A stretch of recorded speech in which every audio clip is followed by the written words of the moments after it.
Hey everyone, I'm Claire, and I want to share a chapter of my life that revolves around challenging relationships with my in laws and husband. Currently navigating the complexities of a divorce, I thought it might resonate with those of you who've experienced unwarranted criticism from your in laws. Let me take you back to how it all began.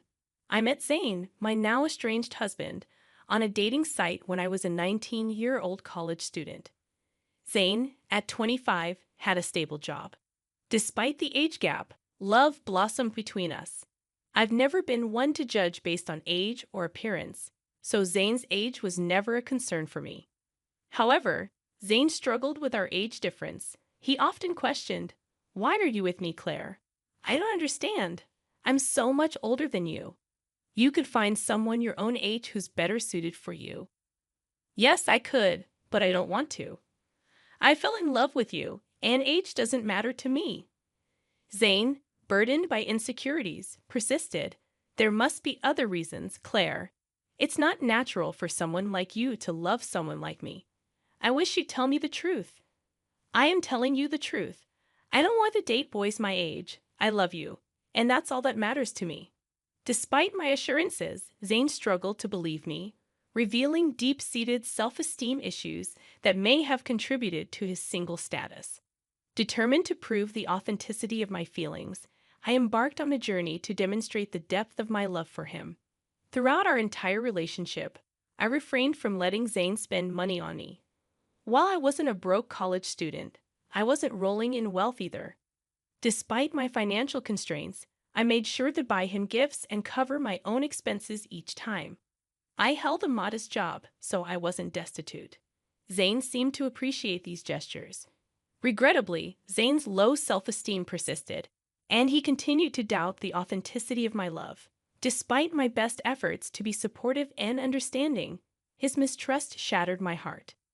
It wasn't until the first 2 years had passed that I discovered the root of Zane's self-esteem issues. Meeting his parents, Michael and Molly, shed light on his struggles. Michael, Zane's father, had experienced a stroke of luck, winning the lottery and dramatically improving their lives. They purchased an extravagant house and secured their future with the remaining funds. However, Michael and Molly carried an air of superiority. During our initial encounter, Michael boasted, "Not everyone can make it big like me. I was a hard-working man, and look where it got me. Do you know how uncommon it is to win a huge lottery? The chances are very low, but I did it on the first try." They took pride in their decision-making skills, insinuating that Zane, despite completing college, would never match their financial success. Molly hinted that Zane's previous partners were gold diggers, leaving as soon as their financial situation improved. The couple openly questioned Zane's ability to make sound choices. This attitude infuriated me. Zane's parents indirectly accused every girl he dated of being interested only in his money. Over time, Zane internalized these beliefs, contributing to his insecurities. The insinuation that I, too, was a gold digger became a humiliating part of the narrative. Fed up with the unjust assumptions, I decided to defend both Zane and myself. I declared, "I'm sorry, but I have to disagree with you. Zane has worked hard to establish himself in his career, and with time, he will achieve even greater success." Michael rebutted, "Well, that doesn't change the fact that women only want him for money. The money we have is ours, but Zane does co-own the house. Ultimately, it will be his when we pass. Let me tell you, every time they see our $200,000 house, I swear these girls see dollar signs in their eyes." I can't vouch for Zane's past relationships, but I'm certainly not in this for the money. I love your son, and that's the reason we're together. I have no interest in your house. Don't worry, Claire. Sometimes it's challenging to accept that people can be successful and live in nice houses. You live in a small rented apartment with roommates.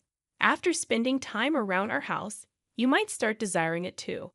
It's just a matter of time. Michael and Molly's comments were pushing my anger to the brink. I was on the verge of exploding. Zane heard it all but chose not to respond or defend himself, steering the conversation in a different direction. His nonchalant attitude surprised me. On our way home, I decided to address it with him. Zane, your parents are being unkind. They're insulting both of us. Why didn't you speak up? What did you expect me to say, Claire? I can't be certain they're entirely wrong. Women in the past have used me to try and benefit from my parents' wealth. They made grand plans involving the house and how it would be ours once my parents passed away. Even if they were gold diggers, that doesn't mean I am one too. You stayed silent when your family insulted me as well. You know my family is well off now. There's a chance they're right about everything. I'm not saying you had bad intentions, but I can understand why it might seem questionable. You don't have parents, so you rely on my inheritance alone. What you're suggesting is absurd, Zane. I've never pressured you to spend money on me. And just because I don't have an inheritance doesn't give you the right to label me a gold digger. Zane remained unwilling to acknowledge my concerns, insisting that he loved me, and the reasons behind it didn't matter. He shrugged off the need for further discussion. While some might have found solace in such assurances, I couldn't accept the thought of him harboring negative beliefs about me.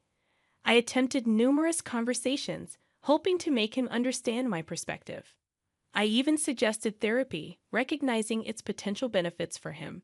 However, he adamantly claimed there was nothing wrong, causing me to eventually abandon the effort. As time passed, I distanced myself from his family. We became engaged shortly after my college graduation, and although my job paid decently, I started saving to contribute to our wedding expenses. We split the costs evenly and got married when I was 22. However, the subsequent 3 years turned into a tumultuous period of my life.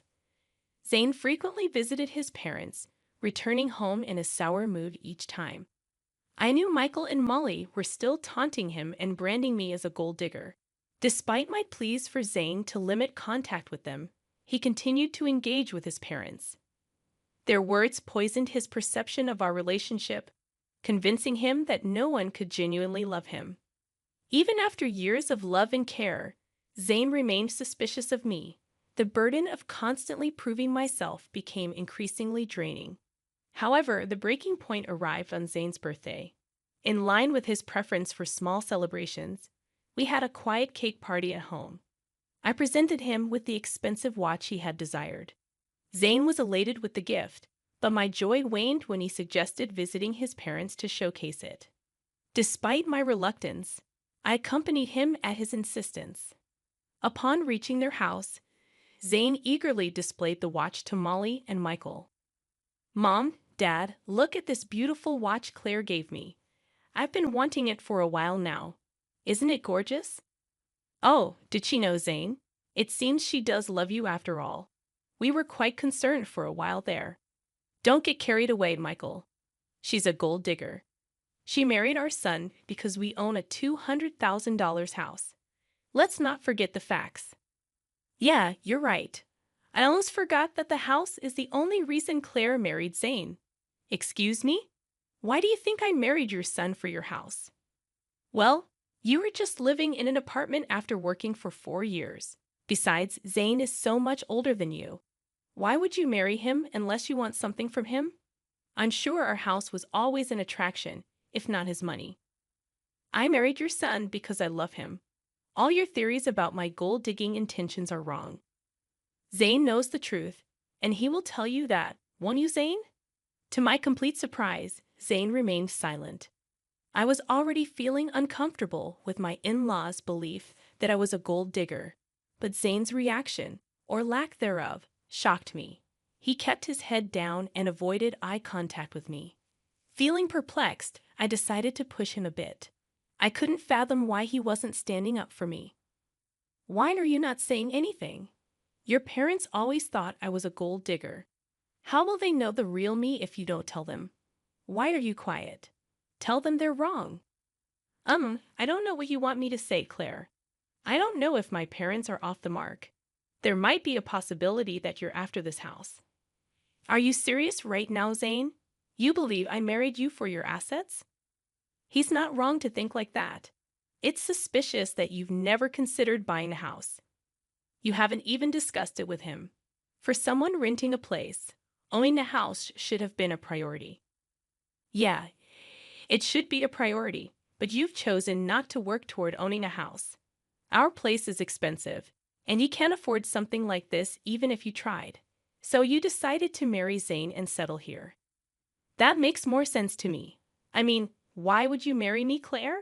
You might have feelings for me, but I think there's more to it than just love. I found myself speechless after this exchange. All the love I had for Zane seemed to have been reduced to nothing. At the end of the day, my in-laws and even my husband viewed me as a gold digger. While my in-laws' reaction bothered me, it was Zane's response that devastated me. In that moment, I made a decision. I wanted a divorce. I didn't immediately disclose my decision to them. I waited for the right time. So when Zane and I returned to our place, I contacted a lawyer and initiated the divorce process. The lawyer assured me that the papers would be ready within a week. In the meantime, I opted to stay in a separate room. Zane assumed I was just letting off steam and had no idea of what was coming. When the divorce papers finally arrived at my parents' house, I packed my bags and left. When Zane called me in a panic, I instructed him to come to an address and bring my in-laws along.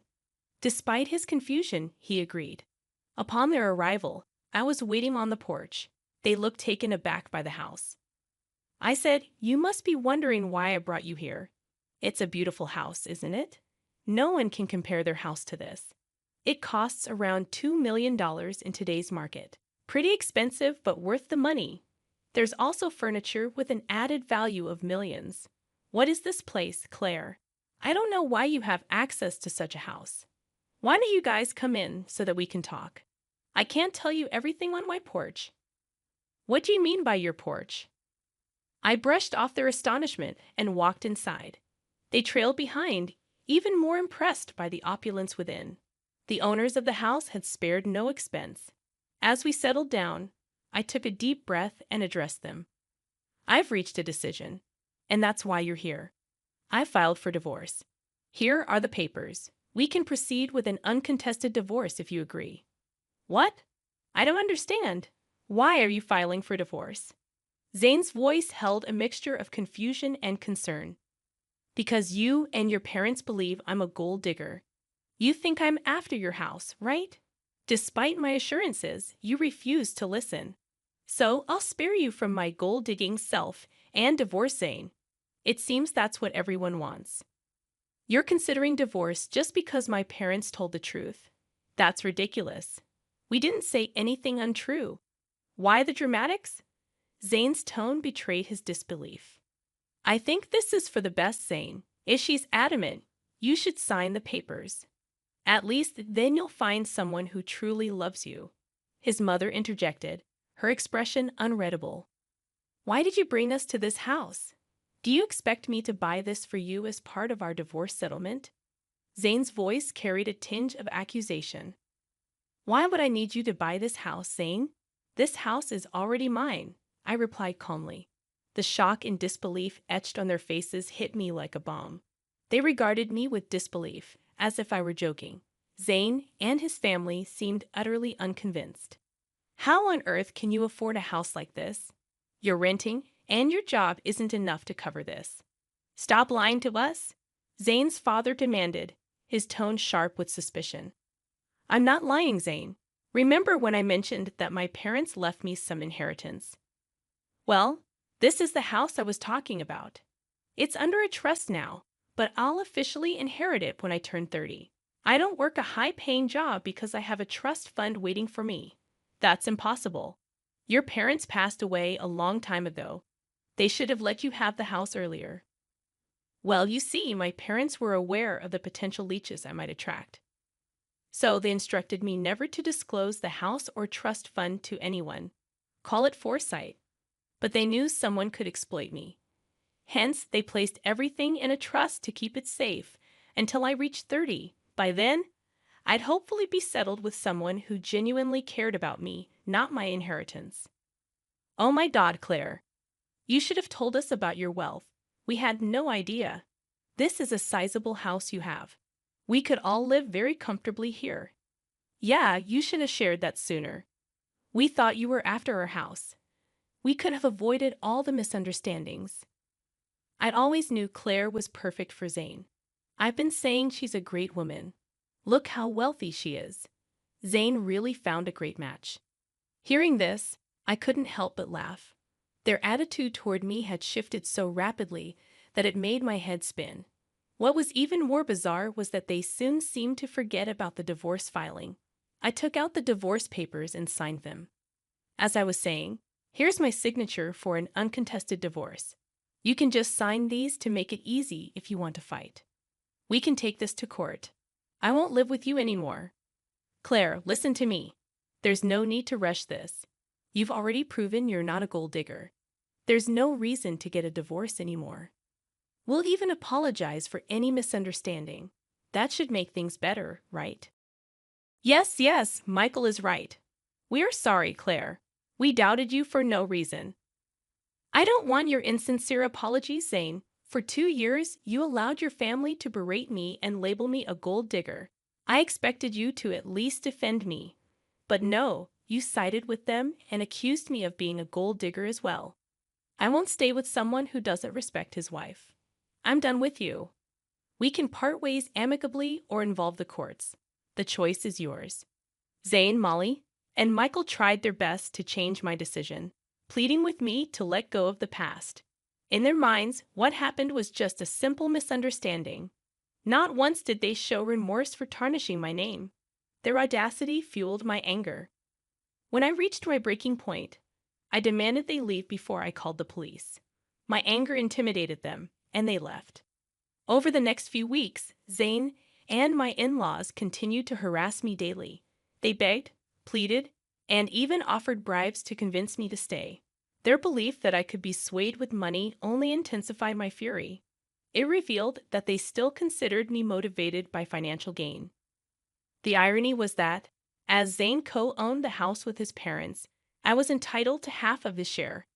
This realization fueled their desperation for reconciliation. Despite their attempts, I remained steadfast in my decision to part ways. I relocated all my belongings to my parents' house, asserting my right to stay there even before officially taking ownership. Zane and the in-laws persisted in reaching out, prompting me to change my number entirely. I wanted to avoid their constant attempts to contact me from unfamiliar numbers. Zane attempted to discuss matters at my workplace, but security was informed and asked him to leave. Zane still hadn't signed the divorce papers, holding out hope for a change in my decision. Nearly a year has passed since I initiated the divorce proceedings.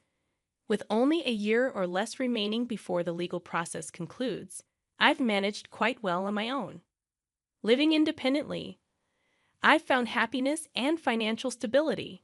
While I've gone on dates, I'm not considering anything serious at the moment. According to a cousin of Zane's, they are apprehensive about paying me my entitled share of the house. Legal fees are piling up, and their savings are insufficient. Zane is even pushing for a sale, harboring resentment toward his parents for the upheaval in his life. At this point, I simply don't care and only want to be free from that toxic family.